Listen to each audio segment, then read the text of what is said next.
Oh God, why is this making me so sad? It's so beautiful, man. Hello there, great person, and welcome back to Let's Watch Some Demon Slayer. Today we're at episode 5, My Steel. Last time we did fight an abomination and it took its head. Let's see where it goes. Really enjoying the show. Can't wait for more.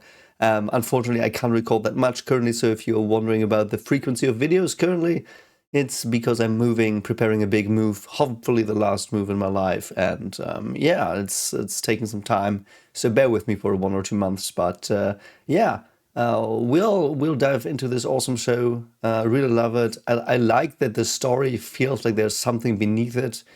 Very visceral storytelling, love it, and we'll just dive into it now.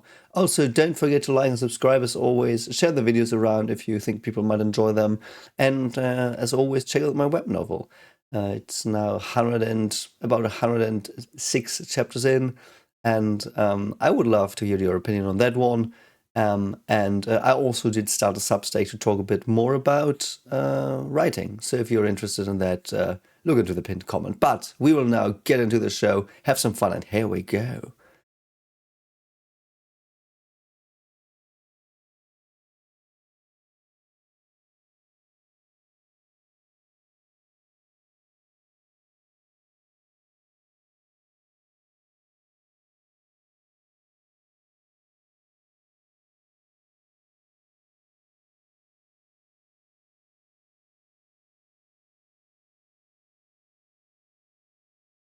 So we're still facing this big evil dude. Oh yeah, I do think there's a spectrum. Oh, really? He lost his irises. Like he went into primal beast mode. Interesting that they expanded the fight now. I mean, I'm not complaining, it's awesome, but... Okay, so he's doing water breathing now, yeah. I love the way he tries to protect his set. That's so awesome, man. I just love the... I love that they redid that, and I really love the watercoloring. Here, let me see it. Like, this is just so awesome. Like, look at this. Like, it's so cool. Looks drawn as well, but in a good way. And I really enjoy it. And as people have asked me to talk a bit about tsunamis last time, let's briefly go there, because you know the one of the most famous pictures of a tsunami is that wave that is in a similar art style. And I don't know, it's wave at and then some Japanese name. And so some basic fun tsunami facts. They're basically the opposite of wind waves in a way, because if you have a wind wave, they are most dangerous on the ocean. So if you're out there in the open, they can be like 30 meters, freak waves. And they're very dangerous. So if you're out in the open and there's a storm, like waves are very dangerous to you, obviously. But if we would dive into the water, dive like 10 meters below the surface and nothing's happening, like everything's all right. So no danger there. And the tsunami is exactly the opposite. So if you're on the ocean and there's a tsunami, it's just like the water will go up like by perhaps half a meter, depending on the size, and you won't even feel it. And if you dive down, you will feel pressure. But when you go to the harbor, the wave will, it's basically a column of water that's moving, or more than one, like it's several columns of water that are moving. And all the power in that column will compress when it goes to the harbor, because the water level will get a lot more shallow, but the same power will be compressed, and so it goes up, becomes a very big wave, and it crashes into everything. But the idea is more of a tsunami. It's not like a real wave, even though it looks a bit like that, but it's more like the water is just rising. It's just water rising. Like, yes, there is a wave, but it's like the water draws away from the coast, and then there's like a very big swath of water coming in and drowning everything in its path. And then it will drag you back into the ocean, by the way, so you're not safe if you like float. so you'll be ripped into the ocean, and there's gonna be another tsunami after that. There's a very cool book by Frank Schätzing, The Swarm. I loved reading that book when I was like, I don't know, it was 20 years ago when it came out, I think, and it depicts tsunamis very well. And that book actually did save some people, as far as I know, in Indonesia when there was or in Sri Lanka. In Sri Lanka, there was a tsunami, and it saved people because they knew, okay, there's a tsunami coming because the water goes away. So they saw the water go away from the beach. It's like basically low tide, but very extreme low tide, and you just run. You just go to some elevated position. You don't think you are like you don't go like, oh, I can now walk on the bottom of the ocean for a while. No, you run, and that's a really cool thing. Also, some misconception that some physicists do have, which I know because I did some research, very, very shallow research, but I did research on it, on solitons. And solitons are basically wave packages that stay the same shape. So if you start a soliton that looks like this shape, if you let it travel for 3 kilometers, it still looks the same shape, and it is very useful for optics because you can have solitons in light as well. So if you have got a soliton of light, it's a very stable light package, and that's used for communication. And you can have very stable communication about over long distances because the wave is always the same shape. A tsunami is not a soliton. It's not a soliton because it's more than one wave. A soliton is just one wave. Tsunamis are 3 or 4, and the others you don't feel. So anyway, that's some background about tsunamis. I hope if you ever encounter one, you're now warned. And Anyway, by the way, that's also something they did get wrong in Interstellar. I think that's the only thing they really did get wrong, as far as I'm concerned, is the tidal wave planet where the tidal wave is.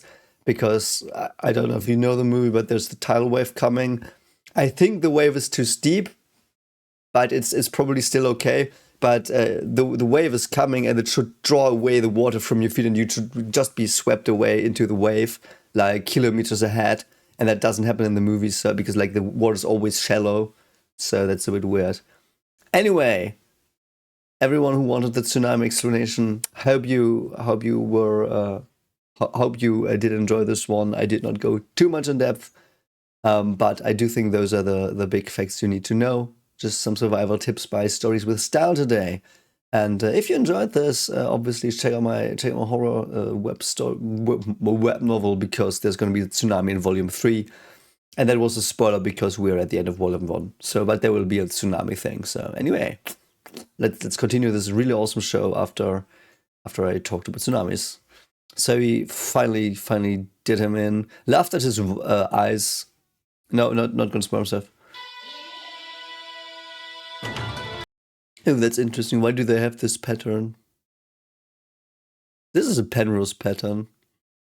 Why is there a Penrose pattern on the screen? Penrose patterns, I'm not sure what the exact definition is, but I think the idea is you find 2 shapes and you can cover the whole floor with them without there being a gap. So if you have this shape here, this is just one shape. You just need this triangle, and you like all there is this triangle shape. And it's like everywhere. You can pave the whole floor. And there are not many shapes like that. And there are some very irregular shapes that Roger Penrose finds in his free time. So anyway, that was, again, a tangent. I really love it, though, that we have some dead eyes here from him. So he went into primal mode a bit, or into his own world, or whatever you say. Oh, flashback. Oh. Good God. Oh, it's his mother, I think. Oh. We do a flashback to the demon. Or what is this? Ooh, I love the way this is drawn. Holy shit, man. It's like a vampire. Oh no, it's the evil dude. Oh, and we do have the teacher. Really interesting. I also realized I forgot the after credits of episode 4. I will watch them afterwards. I don't know, the demon doesn't feel that strong though. Like he's just running away, you know what I mean? But he's panting pretty heavily. Why? Oh no, it's the demon still. Okay. Why is he slow walking at him? Is he playing with him? Is he gauging the situation?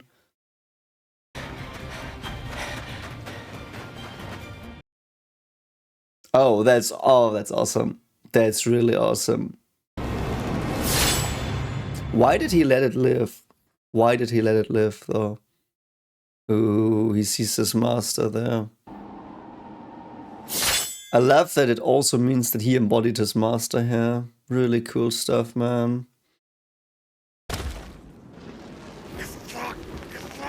I love that they turn to ashes. Almost as if they are hellspawn. Yeah. Holy shit, man. I love that it's just a very tame flame, though. Like, they whimper out.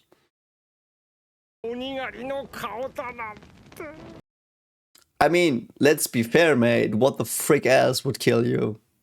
Like, if you assume you die, is like, or other demons also infighting? Potentially, but I do think a demon hunter being the last thing you see is likely.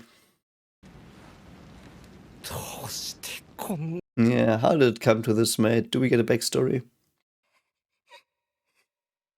Oh. No, God. Isolation can be so bad, man. Okay. He's so young as well, so he was a child. Wow, that sucks, man. Wow, that sucks so hard. So he was just a child. Wow. Holy shit, man. Wow. And his humanity comes back. Really? Really cool stuff. Wow, yeah. It is... Wow, I love that he shows compassion. Even the... Oh. Oh no. Oh. That's so sad, man. Wow. Yeah, he was lost in the dark, man. Oh, are they reborn? That's good to know. So we have rebirth in this world.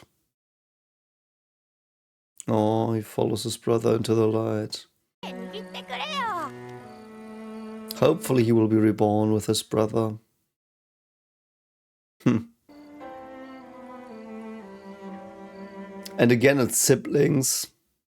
It's basically what could have happened if Nezuko went haywire. And that could have been Nezuko. Yeah. Oh, there they are. Wow. Holy shit, it's so many.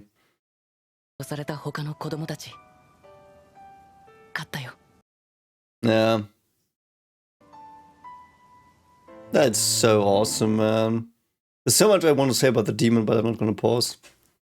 This is something I just need to experience here. I love those scenes. Love that she's the last one. She's basically the one that pep talked him the best. Oh.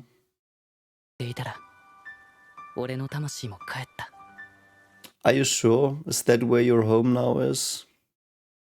Okay, so let's go back to this. I didn't want to pause it because it was really awesome. Like some scenes you can't pause.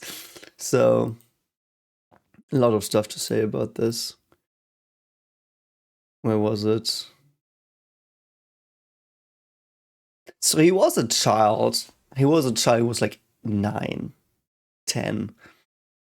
And I mean, children are close to this. And now we go into some more psychological stuff. Children are, in the good and in the bad, close to subconsciousness, I would say. And this is a bit metaphorical, so I take it as that a bit. Like it's not purely metaphorical, but I do think it's a good way to conceptualize this. So when you develop consciousness, you start emerging from subconsciousness. So subconsciousness is there first, and there are very, very few things in consciousness that there are. And they also fade because you don't have long-term memory yet that you at least remember. I am unsure if I mean, knowing neurology a bit, there is long-term memory from everything, like at least if you consider echoes or imprint or restructurings from experiences as memories. But like your brain is changed a bit by each experience, and they are still there because you build everything on top of your experiences, even as a child in the womb, for example. But it's a very dreamy thing. That's also actually the one of the main ideas for my web novel. The idea, and some psychologists or researchers do think this, not all, and there are arguments against this, but I like this hypothesis a lot. It's just cool, and that's why I used it as the basis for my whole story.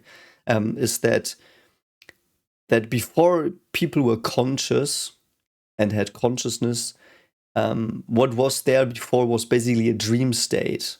So it was as if you were permanently dreaming, and the only difference between the dream state and the state we're in now is that this state is constant above several intervals of time, and we can perceive that as day or waking.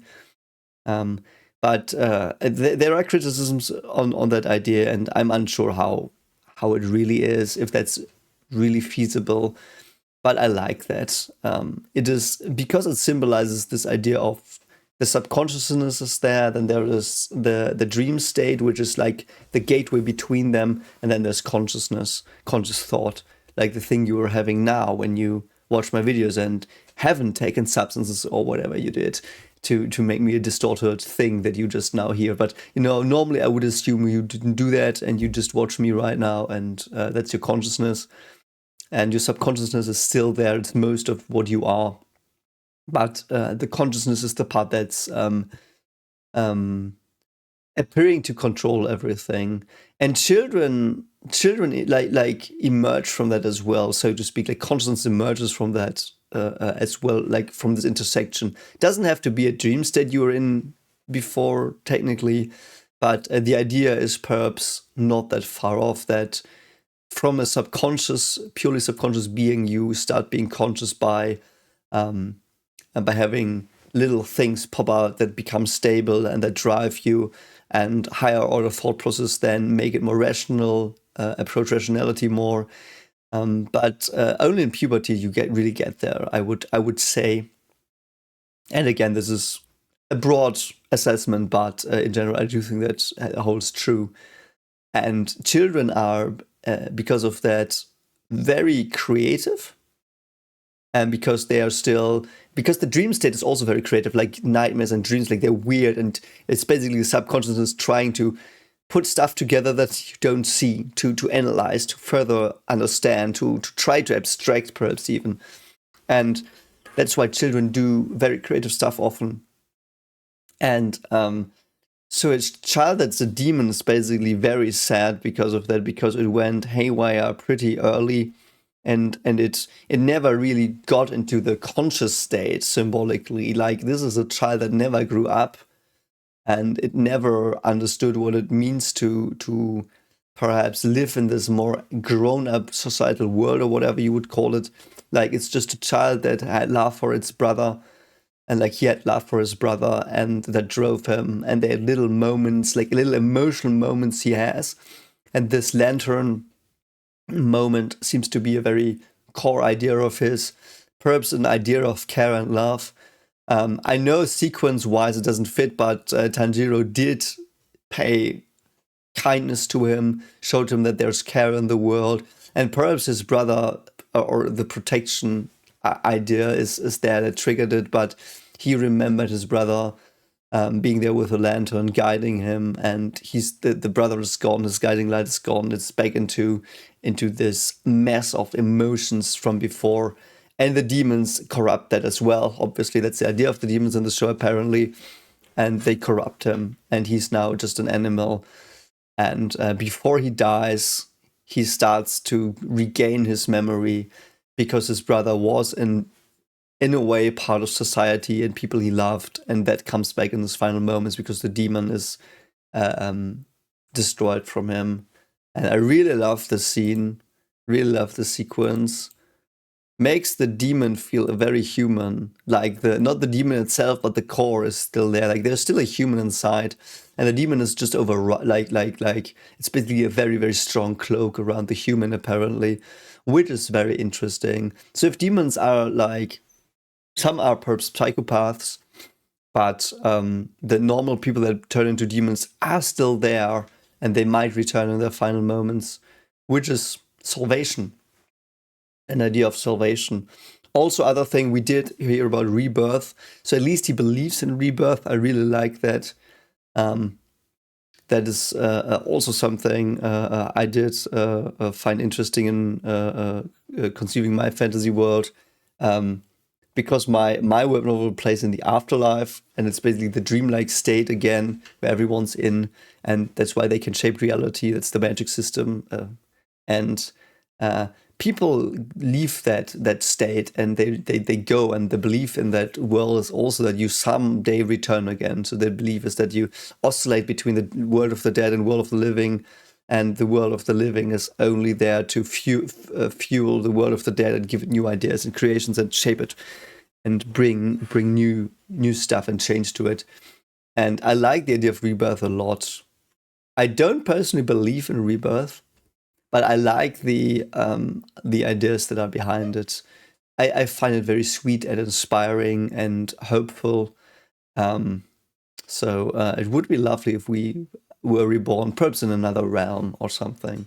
You know what I mean? And I guess they have that too here, but you're reborn in the same realm. But perhaps we will explore the religion of this a bit more. So let's go to the. I love, yeah, and as I said, the girl disappears last.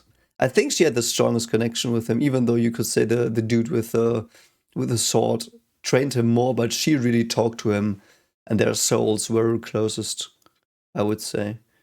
So let's see. Let's continue. So there are still demons here. And they have souls that can return as well. So now you killed the mega demon, can you not just kill all the others? Oh, he can't go through brambles? Why?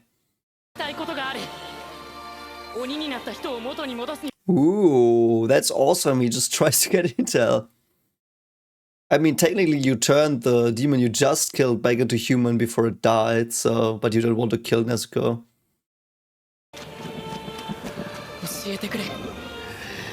That's so dark, man. He's just running into demons to find the answer. Are there demons that are not completely fueled by rage and hatred?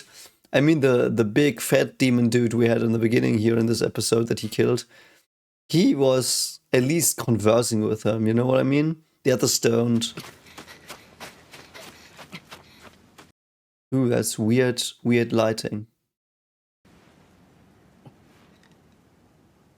Oh, it's Wisteria. Did he run out? Is he allowed to be here? Is he allowed to be here, or is he just accidentally ran out of the testing area? Oh. Weren't you supposed to survive 3 weeks and not like reach the foot of the mountain? I don't know why that was a thing. Someone has to explain that to me. Oh, it's only the people who look like main characters that made it. Yeah. Yeah, it's literally the people who look like main characters. Come on, man. He looks really cool though. I really like, oh, she's a butterfly in her hair. Are we gonna go into chaos theory? I mean, butterflies, I know they're beautiful and colorful and I love them. But butterfly, like the physicist in me, is always like chaos theory. This is chaos theory. So perhaps we will talk about chaos theory in this reaction series. Perhaps we won't. Anyway, that's cool. Yeah, looks like he didn't use the chance you gave him. I don't know. Shouldn't he have been strong enough as well? I don't know.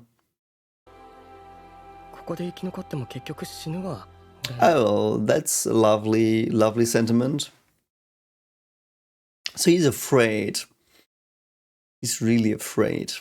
I like the shaking eyes. They really do put focus on the eyes. I like that. This dude looks the most generic, I have to say.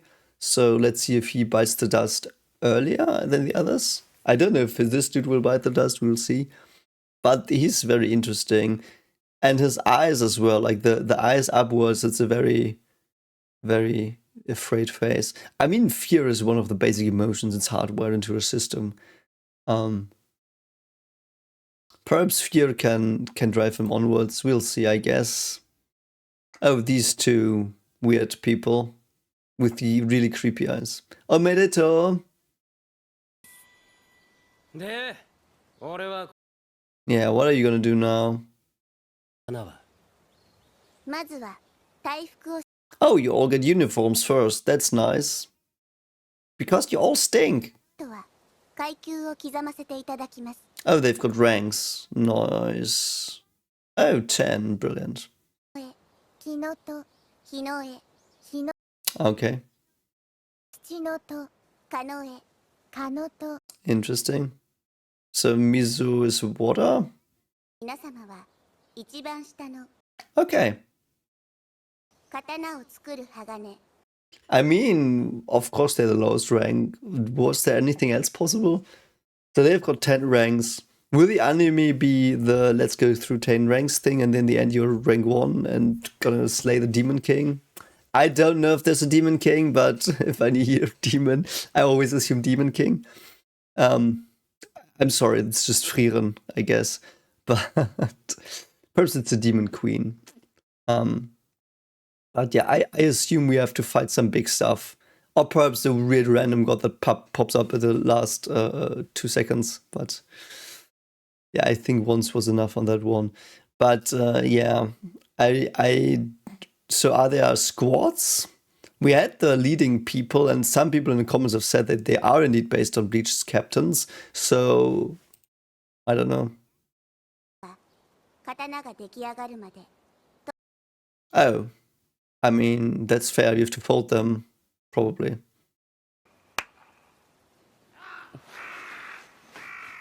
Oh, there are ravens. The eagles! The eagles are coming! No, no. Kasugai crow. Okay. Why do you need a crow? Okay, so they are your phone? That's nice. That's actually pretty cute. What's his deal, man? I don't get what his deal is.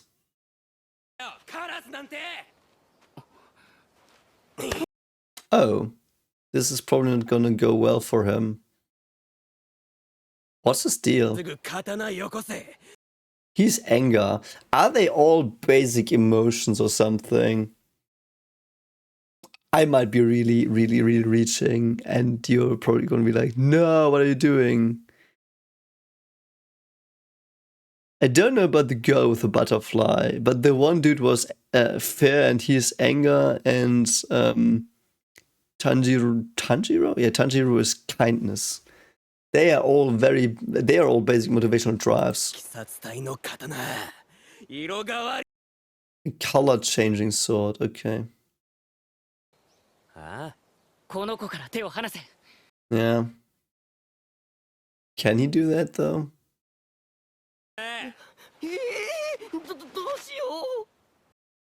Yeah, the girl just ignores them. Why? Oh, he's trying to breathe. Really interesting. Oh, he could do it. That's nice. Really interesting. Is he stronger than him? Okay. But I don't trust him. He might be evil. Perhaps I'm like, he looks too much like the demon, I think. I don't know.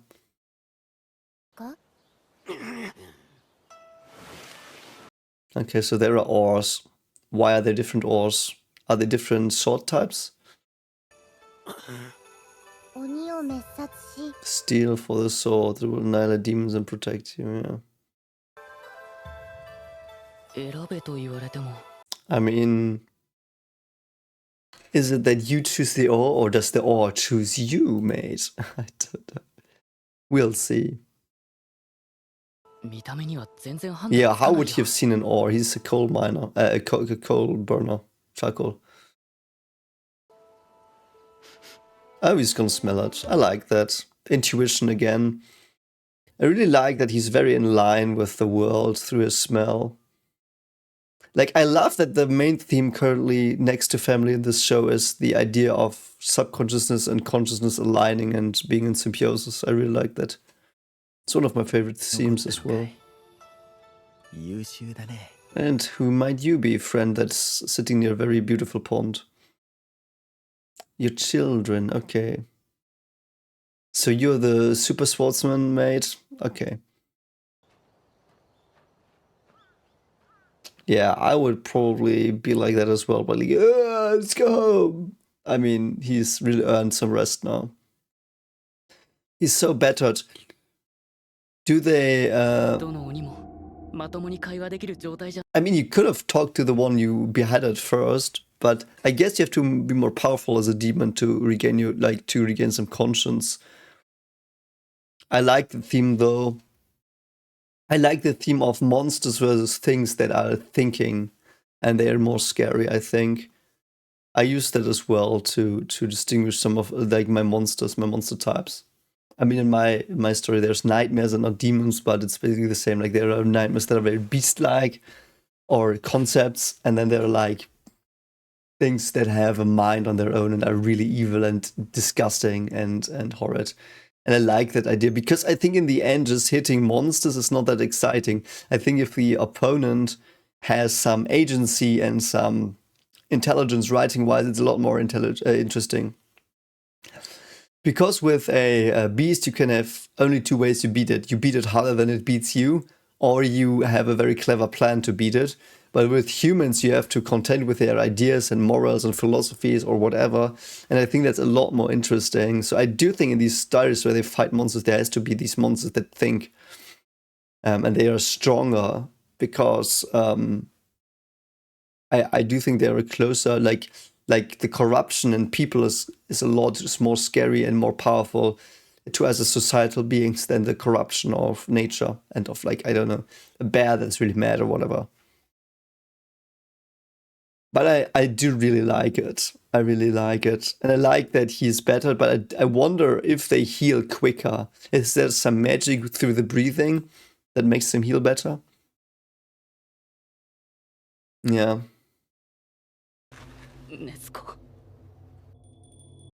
Oh, she looked so beautiful.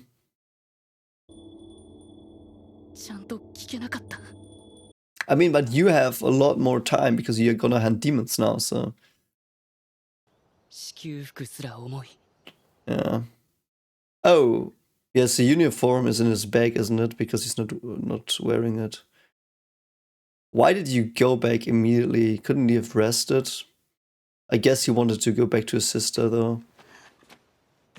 And again, wow, I love that they show him so weak and exhausted. Like, not weak as a character or anything, but weak and so frail and exhausted after that fight.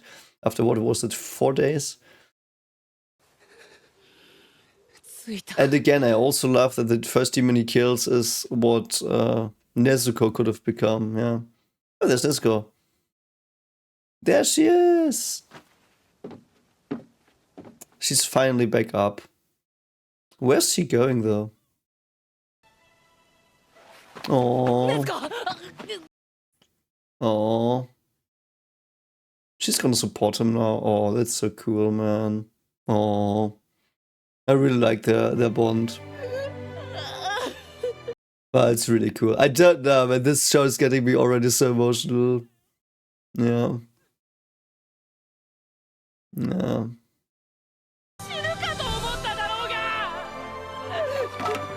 Oh, and oh, he's back. Oh, God. Oh, God. Wow, that's so sad. Oh, God. Why is this making me so sad? It's so beautiful, man. I love that he finally knows his students have been put to rest. Wow, it is so awesome. The soundtrack. At last, indeed. And proud. He's also proud. Really. Blood demon art. Okay. Okay, I mean, that's what I just said, probably, like the more sentient things, because you can only use techniques if you're sentient, that's what I mean. Like a beast can't use very big charge, very hard roar, you know, that's just not cool. But if someone uses, I don't know, blood mirror, spike, torture world domain thing, I don't know, like that's awesome. I love techniques because, and in techniques in anime, that's why I love anime so much as well. The techniques in anime, they have ideas behind them often, and the characters, personalities and abilities are in them as well, and I love that. Like, I think that's how you have to do it. If you have a magic system with weapons, with techniques, you need to have these techniques be in line with your characters. That's so central, and it's either the characters inheriting or learning the techniques because they admire someone and want to strive towards something that someone else was before them, and that they just found so special and meaningful that they want to go there as well. Or they are developing their own stuff and express their ideas through it. That's also why, by the way, I love Bleach so much, because that's the epitome of that. I think every good fighting story should have that. Like, where you have fights with ideas. I guess in the end, the magic in these types of shows is an abstract version of your own potential realized in the world. And the magic is just a way to express it on a metaphorical level. And clashing is also, like in these shows, like, yes, it can be real clashing, obviously, but I think it also can stand for ideas clashing. I do hope this show is one where we do have that, where the ideas will be clashing between ascension demons and these people here, because I do think that's the most important thing we can have. And then you can also have things like, is someone worse than a demon even though he's not a demon, like not infected or whatever they are here. And I really like these ideas because you can show people that are really nasty that are not demons in this show, and I hope that comes as well. Like some people that are really evil and that are not demons. I need that as well. I want that explored. I hope they do that. I'm unsure though. So there are sentient, powerful technique using demons. I really do like that, man. I can't wait for that. I'm sure you'll be fine. But why will he be fine? Also, blood arts is very primal. And they drink blood as well. So, oh yeah, she can perhaps use blood demon art as well. That's cool. Let's see what she does. We can find out more about her personality as well. But blood is, I like that because they take the blood from someone else and turn into a monster. It's basically they corrupt their ideas. And again, I know that's metaphorical, but it's corruption. It's like the demon is the societal corruption most of the time. Or as you saw with some of the people who couldn't speak, they are like a more low-level corruption. But I really do like that, like the symbolism of taking in blood. I mean, it's a vampiric idea, isn't it? It's in the dark, something comes and takes your blood. Something that takes something from you, that's important. Like, I mean, blood is, if you go like bloodlines, that's like your inherited, who you are in some cultures even, takes something who you are and corrupts it. Or corrupts you, so you are not representing it correctly anymore, so to speak, or you don't act like your ancestry wants you to in the world. And that might be okay. In some stories, they're good demons, you know. But I mean, Nezuko is a good demon as far as I see currently. So if she uses that, it means like, yeah, they're just changing ideas. Like this family ideas are changing, if you go by that frame of interpretation. But yeah, it's really cool. Man, there's so much thematic stuff in this show I really love.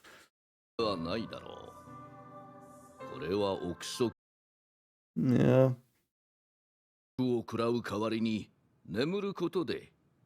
Oh. I love that as well because, as I said, sleep and dreams, especially Abby, are also something like to get in line with yourself. Perhaps that's a mechanism she develops to keep her memories, because in your sleep you're closer to your memories, and we saw that for the person possessed, like the little boy that ate his brother in the beginning. He did have the memories there as well, they were buried. So in sleep, you can go not only into your subconscious, but also to your memories that are very deeply buried. So I really like that, though. Like, sleep is very peaceful.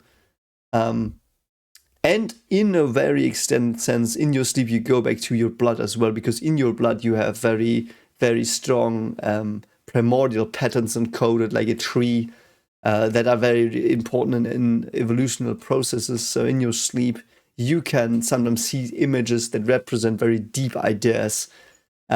So sleep is, and meditation, it's almost meditation perhaps even for her. So she's not taking other people's flesh, eating that, corrupting herself by that, but she's going inwards instead and tries to recover by listening in on herself and by keeping herself human in a very, very creative way here. I love his smile, man. Yeah, but she will probably protect you as well. 15 days later. Okay, brilliant. Do we get a new outfit reveal? We've got someone with the sun. Why are there these bells, these wind chimes? Aganezuka, okay, you sunny man. Okay, so I love that he's coded in suns, which is basically the opposite of demons, the moons. Like, because the moonlight is there to the moonlight is the good demon light, I would say. Like, and the sun is the good sunlight. That's really cool.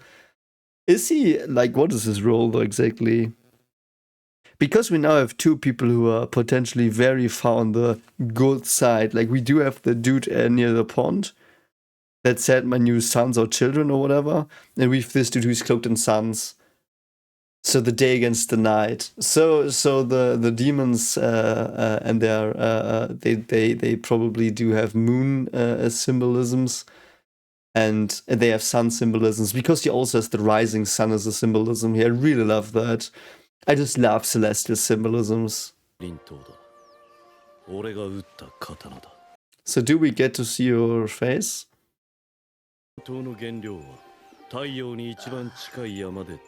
Yeah, see close to the sun again, once more.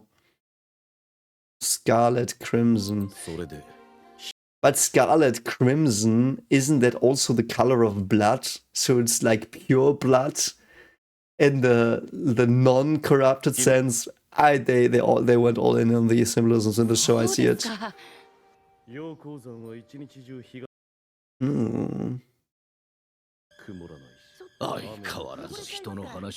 There he goes again. No listening to what others say. That's funny. I love his mask. The child of brightness, what does that mean? What does that mean? The child of brightness. Man, the symbolisms. I know I'm not supposed to get any of this, I guess, but that's so intriguing. I wonder if the author did do this like subconsciously and it just like seemed to fit, and I'm now like trying to talk about it and what do you say, explicate it? What is perhaps conveyed here? Perhaps I'm tripping, I might be. This is very well planned. Like the symbolisms all line up very beautifully, like the typical ones. So he's like, the swords are of eternal sunlight, and the sun is the star, the ultimate goal, the cradle of creation in a way, the light that gives us meaning, the brightest star in the sky. And now there's a trickster here. I do not know if I now go into trickster symbolisms, but the trickster is basically the one who can also always speak his mind. Like, that's one of the ideas. Okay, hair and eyes are reddish color. Oh, is he Nair? It works with fire. Ah, okay. That's cool. I also want to see the names of his father and mother again. Son of Tanjiro and Kie. Tanjiro and Kie, okay. The sword will turn red. But his sword is blue, like his style is blue, he's got water style. So water and fire are opposites. Okay, I'm not gonna go into that symbolism yet. I assume because he says perhaps your sword will turn red, it will turn red one day. So we will talk about it then. But the idea that he's using conflicting elements potentially is really intriguing because often you don't do that. Often that's a very special case in stories because you mainly use one element because there's one thing you're very good at, and it can be seen as a criticism on ideological ideas because you don't see their downside. And the downside of an element is its opposing elements. So these like knowing both elements means basically you've grasped that you never are perfect with one thing. You have to switch around. You have to take different perspectives, different ground ideas or primal ideas or whatever you call it. I'm sure of the vocabulary, but yeah. I mean, he agrees with the red fire. I can't wait for that. It's a symbol of enlightenment as well, using more than one things that are opposing. Okay, changed color depending on the bearer. Let's see. Is it now changing color? Let's see. Or do you have to use it first so so it's like Bleach, it feels you? Yeah, so it's a bit like Bleach. Oh, it's a black one. Interesting. Is that good or bad? What does black mean, though? What is the clown doing, though? Pitch black. It's also close to demons. Yeah, obviously, okay. Oh, he seems to be very cross, what the fuck? I also kind of wanted to see a red one. Perhaps we'll see it. Oh, he's just 37. So it's black. Black is also symbol for demons, isn't it? Like in other cultures. So is it because of Nezuko that he turns black and he would have turned red if it weren't for Nezuko? I don't know. So we've got a new message. Oh god, it's really a phone. It's no fucking joke, it's a phone. No, it's a fucking phone. It's really a phone. Hey, I was joking. It's really a fucking phone. Okay, young girls have been vanishing. Let's hope it's a demon. The alternative is pretty sad, though. Ooh, I love this soundtrack. Oh, and they just took the girl. Brilliant. Oh, are they eaten? Okay, we're gonna kill demon. Nice.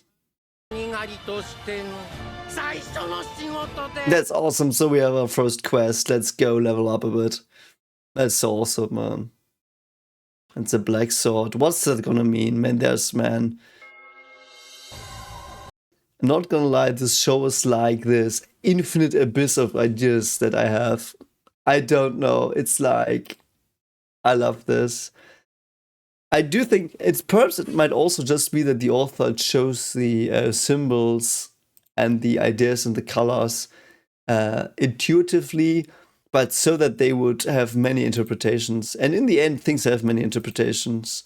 For example, colors or elements, they have positive and negative ones even. So, and let me actually now watch the after credit scene from last episode because I owe you that. I know. So, let's go. Man, I love the manga drawings. This is so weird, man. Russell. Okay. Yeah, you're so cool. But you didn't see it. I mean, Sabito kind of was a bit cooler. I mean, you were cooler than Sabito when you had long hair.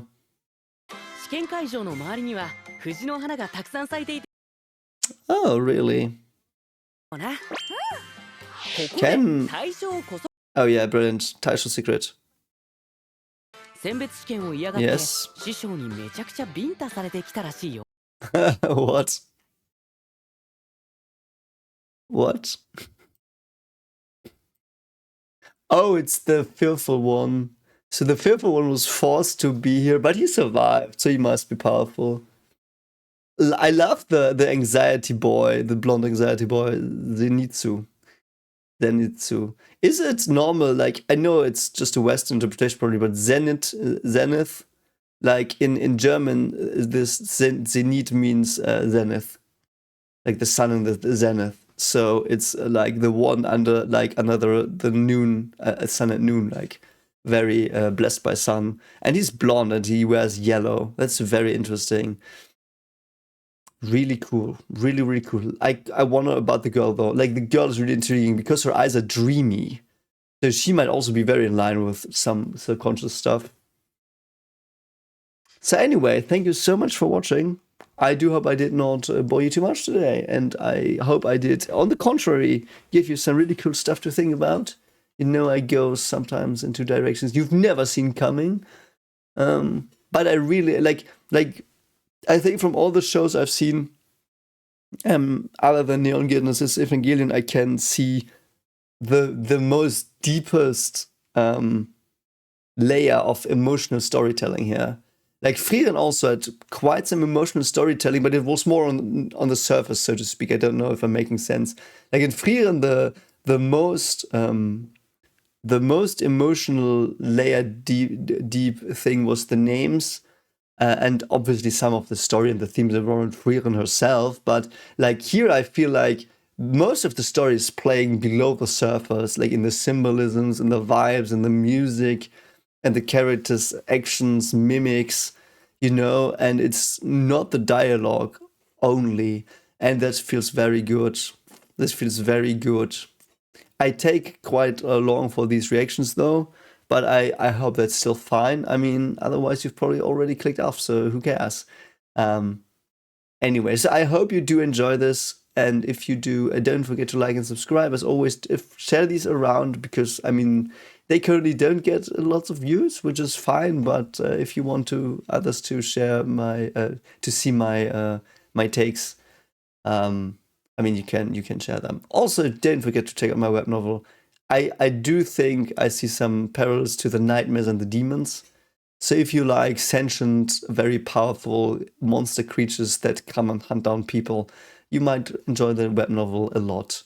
Yeah, volume 1 is almost done. So it's for free. You don't even need to register. Just look at the links in the comments and tell me what you thought, perhaps. And other than that, thanks for watching, and I will see you in the next one. Take care of yourself. Bye.